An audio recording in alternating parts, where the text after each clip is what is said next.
Bonjour à tous, mon nom c'est Ashley. Si vous êtes nouveau sur ma chaîne, soyez les bienvenus.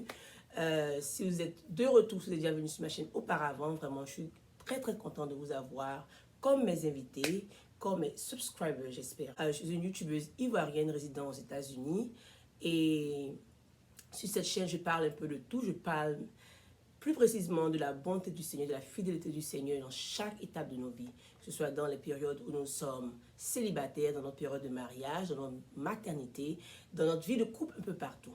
J'avais déjà commencé cette nouvelle année 2023 avec une prière sur la fécondité, une prière sur le fruit des entrailles. Alors je voudrais continuer cette vidéo-là. Je vais continuer sur ce thème en vous envoyant un peu un brin d'informations sur le phénomène de l'infertilité. Alors, j'ai choisi ce thème de l'infertilité surtout parce que j'ai remarqué qu'évidemment, beaucoup de jeunes couples sont touchés par ce problème d'infertilité. Et peut-être qu'il y a des années de cela, vraiment pour moi, étant une jeune dame, ce n'est pas des choses que j'entendais très souvent. Peut-être que ce phénomène existait, et on va le constater à travers les recherches que j'ai pu faire. Peut-être que ce phénomène existait avant, mais on n'entendait pas vraiment parler de ça. Sûrement que nos mères en souffraient, elles n'en parlaient pas beaucoup. Mais avec l'avènement des réseaux sociaux, on entend de plus en plus parler de ce phénomène de l'infertilité chez beaucoup de femmes et comme je dis encore, chez beaucoup de jeunes femmes. Pas que l'infertilité va forcément toucher des vieilles personnes, mais je veux dire que on s'attend très souvent avec la société qu'on a que lorsqu'on est jeune, évidemment, nos ovaires sont jeunes, alors on est apte à la procréation.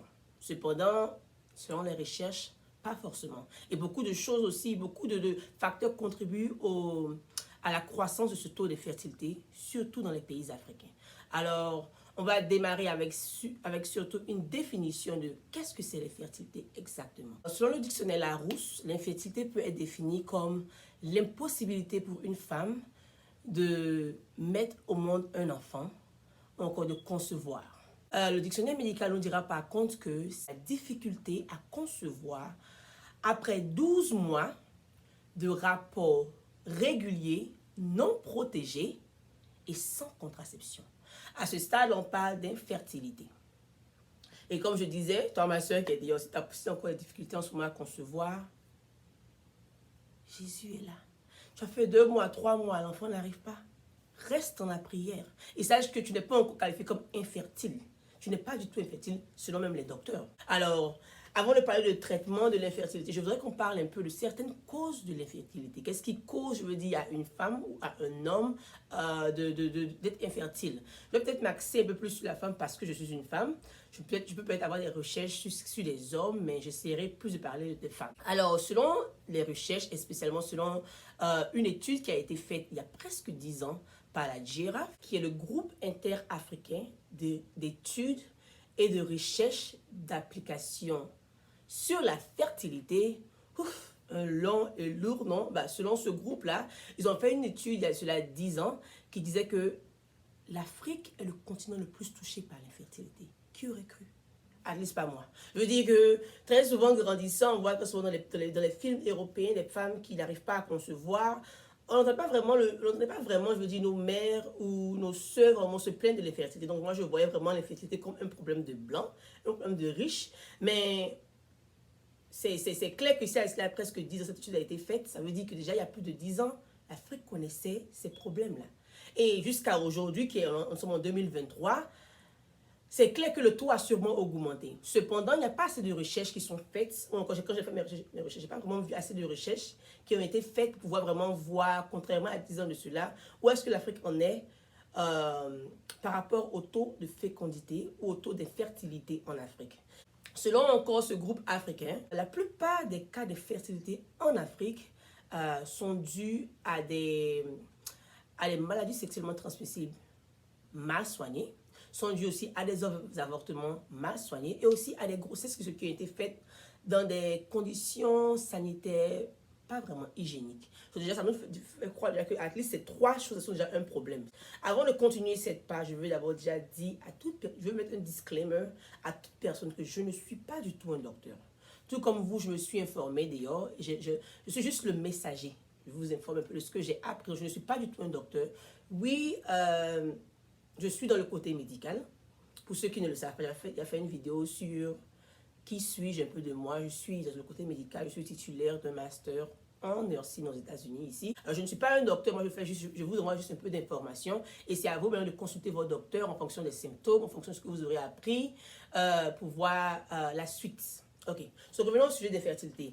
Alors, je disais comme ça que la plupart des cas en Afrique de l'infertilité sont causés par les trompes bouchées, dû au fait qu'il y a des infections vaginales mal soignées, dû au fait qu'il y a des avortements mal soignés et dû au fait aussi qu'il y a des accouchements qui sont faits dans des zones, qui sont faits dans des hôpitaux pas vraiment avec l'hygiène qu'il faut. Du coup, évidemment, une femme peut accoucher, oui, c'est vrai, mais après cet accouchement-là, les années qui suivent qu'elle va accoucher, c'est un peu difficile parce qu'elle peut à travers son accouchement, développer des infections. Hormis ces 3 causes qui ont été citées, il faut avouer qu'avec l'évolution des choses, en 2023, il y a beaucoup d'hormones qu'on mange de nos jours, même l'alimentation.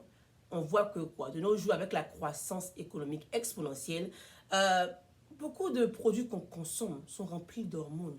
Ils sont fabriqués de façon génétique. Et c'est clair que si nous mangeons un poulet qui a été fabriqué de façon génétique, c'est clair que ces hormones-là vont aussi rentrer en nous. Ça peut causer aussi un problème. Je n'ai pas encore vu d'article africain là-dessus, mais il y a plusieurs articles américains qui parlent un peu de cette corrélation entre l'alimentation et la difficulté à concevoir. Donc, ça veut dire que quelque part, la bonne alimentation est aussi bonne pour pouvoir aussi aider à éviter l'infertilité ou encore à favoriser la fertilité.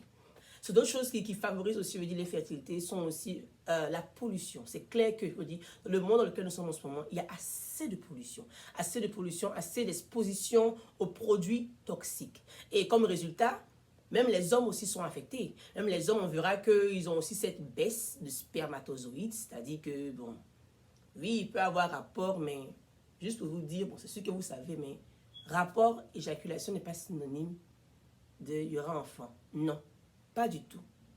C'est possible, similairement pour une femme aussi, oui, elle peut ovuler, mais si ses trompes sont bouchées, où est-ce que le sperme va rencontrer l'ovule? Nulle part. Pareillement, pour un homme, il peut avoir des rapports sexuels avec une femme, il peut éjaculer, mais si ces spermes ne sont pas assez, d'abord, c'est que le nombre de spermes n'est pas assez, mais c'est clair que ça diminue les chances pour pouvoir, avoir procréation.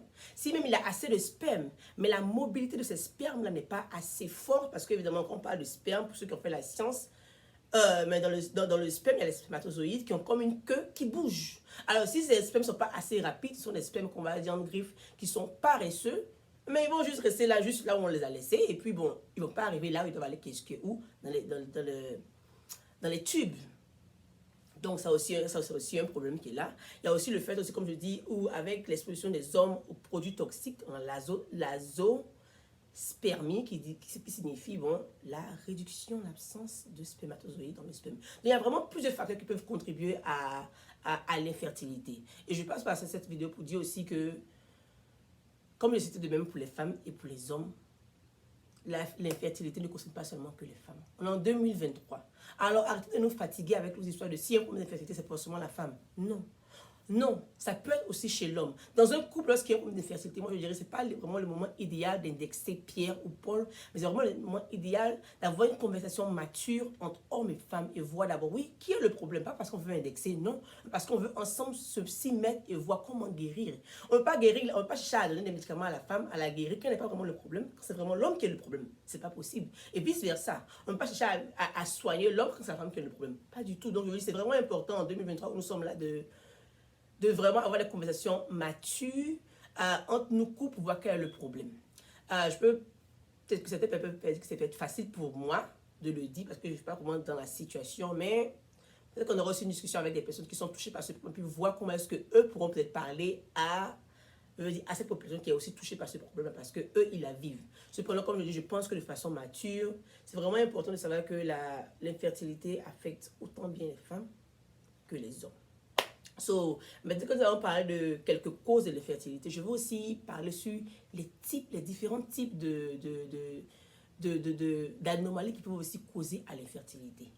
Comme quoi, les troubles ovulatoires. On les a tous eus. À moi, je les ai eus. Je veux dire que les troubles ovulatoires où il y a des jours où tes menstrues viennent et les jours ne viennent pas. Et même ce qu'on appelle, je veux dire, les gens qui ont des menstrues régulièrement irréguliers. C'est-à-dire que Au lieu d'avoir les menstrues chaque mois, comme toute femme, nos menstrues viennent chaque 2 mois. C'est qu'ils sont réguliers, mais de façon irrégulière. C'est-à-dire que c'est pas chaque mois, mais chaque 2 mois, on les attend. Chaque 3 mois, on les attend. Ce qui n'est pas normal pour une femme. Mais je me dis que, bon, on fait avec. Il y a aussi le fait des kystes. Il y a aussi le fait des fibromes. Les fibromes utérins, évidemment, sont les grandes causes de l'infertilité. Ça ne veut pas que si tu as un fibrome, tu peux avoir un enfant. Non. Ça ne veut pas dire que si tu as un kyste, tu n'auras pas un enfant. Non. Ça ne veut pas dire que si tu as un trouble ovulatoire, tu peux avoir un enfant. Non. C'est juste que ces problèmes-là, ces troubles-là augmentent les chances de ne pas avoir un enfant. On va aussi parler du cas de même la ménopause précoce, qui peut être définie comme l'arrêt des menstrues avant 40 ans. Il y a les femmes qui expérimentent la ménopause de façon précoce. Et pour ces dames-là, absolument non. Ça ne veut pas dire qu'elles ne peuvent pas enfanter. Elles peuvent enfanter sûrement avant 40 ans. Mais quand 40 ans devient 40 ans, elles n'arrivent plus à enfanter. Donc, on pourra leur dire qu'elles sont infertiles parce qu'elles n'arrivent pas à procréer. Et je veux aussi dire une dernière anomalie qui est vraiment un silence killer. Silence killer en anglais, c'est-à-dire que quand je le traduis en français, c'est-à-dire que c'est une maladie qui ronge de façon silencieuse, est l'endométriose. Je ne crois pas que l'endométriose est beaucoup connue ou acceptée en Afrique, mais je sais qu'en Occident, ici, on en parle beaucoup. En Occident, je veux dire que, bon, on en parle beaucoup de l'endométriose chez les femmes. Alors, qu'est-ce que c'est l'endométriose? L'endométriose peut être définie comme la présence de tissus utérins en dehors de la cavité utérine. Et évidemment, ça affecte évidemment la capacité à avoir un enfant. Je disais que c'était un silence killer ou encore je dirais un mal qui ronge de façon silencieuse parce que selon l'OMS, l'endométriose est caractérisée par des douleurs pelviennes qui sont vraiment aiguës et perturbables. Ce sont des douleurs vraiment atroces qu'on a pendant les règles. Je disais que c'est un mal silencieux, surtout en Afrique parce qu'en tant qu'Africain, on est habitué à entendre quand une femme dit qu'elle a les menstrues qui lui font mal, c'est comme la normale pour nous. C'est-à-dire que moi, personnellement grandissant, je veux dire que quand mes menstrues viennent, que j'ai des douleurs, tu es femme, c'est normal. Mais c'est vrai que peut-être que lorsqu'on a les menstrues, ça peut arriver que souvent on a des douleurs, pas nécessairement aiguës, mais des douleurs, parce que je veux dire qu'il y a des déchets, il y a tout un tissu qui se dégrade pendant les menstrues. Mais ça ne veut pas nécessairement dire que si tu as des douleurs aiguës, des douleurs vraiment insupportables, que forcément c'est normal, tu es une femme. Non. Et malheureusement pour nous, comme je dis, en Afrique, on a été, je veux dire, éduqués comme ça, comme je veux dire que c'est normal d'avoir des règles ou des menstrues qui sont douloureuses, c'est normal vraiment de souffrir pendant les menstrues. Et du coup, beaucoup de femmes souffrent de l'endométriose sans le savoir parce que pendant longtemps, elles ont cru que c'était normal. Et au moment où elles se rendent compte, c'est trop tard. C'est vraiment un mal qui ronge beaucoup. Alors, il est vraiment important pour nos femmes de vraiment se documenter sur les différents mots, sur les différentes causes de l'infertilité. Il est important pour une femme de connaître notre corps, notre organe, afin que je veux dire que on n'attribue pas tout le temps certaines maladies aux sorciers. Comme je dis, oui, ils existent. On n'est pas en train de les discréditer. On va les attraper après, avec le feu du Saint-Esprit.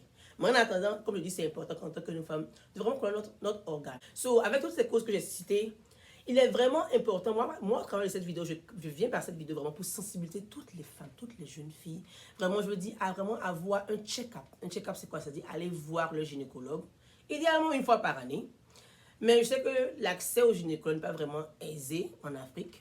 Je sais que l'accès au gynécologue n'est pas forcément aussi moins coûteux. Ça peut être coûteux pour certaines familles, je le comprends. Mais si possible et quand possible, vraiment, allez voir, faites beaucoup de tours chez le gynécologue. Surtout après une infection vaginale. Grandissant, on a tous eu des infections vaginales, que ce soit les pertes vaginales, ou les pertes qui ne sont pas... souvent, il y a les pertes où tu as vraiment beaucoup de décharges vaginales qui sont blanchâtres ou de couleurs, encore je veux dire, pas forcément marronâtres. Il y en a un peu de tout, mais je veux dire qu'en tant que femme, on a toutes eu des infections vaginales. Pour d'autres, on se dit, bon, c'est normal, on est des femmes, ça arrive. Mais est-ce que ça a été bien traité? Telle est la question. Donc, c'est vraiment important pour nous femmes, je veux dire, en 2023, où nous sommes maintenant, de vraiment, avant d'accuser toute personne, avant d'accuser tout démon, de vraiment faire un tour chez le docteur, chez le gynécologue, et puis vraiment voir est-ce que tout est en place. N'attendons pas vraiment le moment de se marier pour aller faire les check-up. Non. Ok, j'ai parlé assez de causes. Allons-y au traitement. Pour pour le traitement. Malheureusement, je ne pourrais pas vous donner vraiment une liste invasive de traitements parce que, évidemment, à chaque problème constitue son traitement. Cependant, je pourrais dire qu'en 2023 et avec l'évolution de la technologie, beaucoup de choses peuvent être possibles. Claire, ce n'est pas nécessairement moins cher, ça peut être coûteux. Surtout les IVF peuvent être vraiment coûteux. Mais je veux dire qu'avec l'évolution de la technologie maintenant, il y a beaucoup de moyens de pouvoir vraiment, je veux dire, améliorer les fertilités. Que ce soit au travers, évidemment, du IVF qui est très coûteux, mais oui, IVF. Que ce soit aussi au travers des tests médicaux. Jusqu'à travers ces tests médicaux que tu fais, tu peux aussi vite diagnostiquer ce problème et puis voir peut-être que comment prendre des produits pharmaceutiques ou encore des produits herbaux, puisqu'on est quand même africain, à l'indigénat, il y a tout ça. Fais juste attention à ce que tu concoctes, parce que ce n'est pas tous les guérisseurs qui sont guérisseurs. Donc, attention à ce que tu concoctes. Donc, on peut passer par ces médicaments-là. On peut aussi passer, comme je dis, par la prière qui est très, très efficace, parce qu'en dépit de tout, le docteur a beau dire son diagnostic, les mauvaises langues auront beau dire leur jugement, mais c'est Dieu qui a le dernier mot. Je veux même dire par là que, même pour ces dames qui font le IVF, la vérité est que ce n'est pas le IVF qui donne l'enfant. C'est parce que Dieu, quelque part, a voulu que son témoignage passe par le IVF qui lui accorde l'enfant. Sinon, demandez à cette femme qui fait chercher l'enfant. On fait 5, 6 IVF, 0. Donc, encore une fois, comme je dis, moi, je suis une chaîne basée sur Dieu. Je veux toujours mettre Dieu au-dessus de tout. Cependant, je veux dire que je veux aussi comprendre ça à mes soeurs que c'est le même Dieu qui donne l'intelligence aux savants. C'est le même Dieu qui donne l'intelligence à nos docteurs pour pouvoir, je veux dire aussi, les guérir. Alors, ne nous appuyons pas seulement sur la prière, mais croyons aussi en la puissance que Dieu utilise ses docteurs, que Dieu utilise souvent ses guérisseurs comme un canal pour votre guérison. Alors, j'espère que ce message t'a béni. J'espère que... C'est vrai que je n'ai pas vraiment, malheureusement, je n'ai pas vraiment cité beaucoup de traitements, mais la vérité est que, comme j'ai dit, je ne veux pas paraître comme un docteur. Vous dit, bon, par exemple, oh, comme traitement, on va prendre ce médicament. Puis on va dire, je nous a posé des problèmes. Non, comme je dis, allez-y voir votre docteur, d'abord avec un diagnostic, avec, je veux dire, un check-up, un rendez-vous pour voir un peu, faire une série d'examens pour voir qu'est-ce qui ne va pas. Et puis, en attendant d'avoir quand même les résultats, n'oubliez pas aussi, comme je vous avais signalé, que il a été prouvé dans plusieurs études américaines ici que l'alimentation est aussi liée avec, je veux dire, l'infertilité. C'est-à-dire qu'avec la capacité à ne pas pouvoir procréer. Donc, faites aussi attention à votre alimentation. Peut-être que, selon dites-moi ce que vous en pensez, peut-être que ce serait un autre sujet. Si vous voulez que je parle un peu de certains produits qui sont plus favorables par rapport à d'autres, pour concevoir, je pourrais aussi faire mes recherches et puis en parler. Mais je veux dire qu'il y a, en attendant de trouver des moyens pharmaceutiques, déjà, vous pouvez vous mettre déjà au sport, c'est-à-dire que diminuer un peu la graisse, diminuer un peu les toxines du corps. Commencer aussi avec la bonne alimentation, une alimentation saine dans un corps sain, se commencer avec ça.